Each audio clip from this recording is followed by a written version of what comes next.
केंद्रीय मंत्री रक्षा खडसेंच्या पेट्रोल पंपावर दरोडा, बंदुकीचा धाक दाखवून लाखोंचा ऐवज लुटला। केंद्रीय राज्यमंत्री रक्षा खडसे यांच्या मुक्ताईनगर येथील राष्ट्रीय महामार्गावरील पेट्रोल पंपावर गुरुवार दिनांक 9 रोजी रात्री 11च्या सुमारास दरोडेखोरांनी सशस्त्र दरोडा टाकला। पंपावरील कर्मचाऱ्यांना बंदुकीचा धाक दाखवून एका खोलीत कोंडून लाखोंचा ऐवज लांबवला।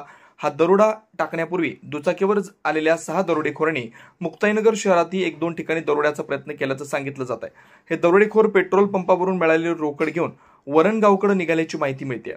मुक्ताईनगर इथं राष्ट्रीय महामार्ग क्रमांक 53 वर शहरालगतच रक्षा ऑटो या नावानं केंद्रीय मंत्री रक्षा खडसे यांच्या मालकीचा पेट्रोल पंप आहे। गुरुवारी रात्री 11च्या सुमारास मुक्ताईनगर शहराकडून 2 दुचाकीवर सुमारे 5 ते 6 दरोडेखोर या पेट्रोल पंपावर आले।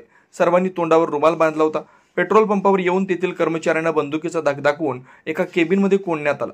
यावेळी पंपावर असलेल्या काही वाहनधारकांनी दरोडेखोरांनी मारहाण केली।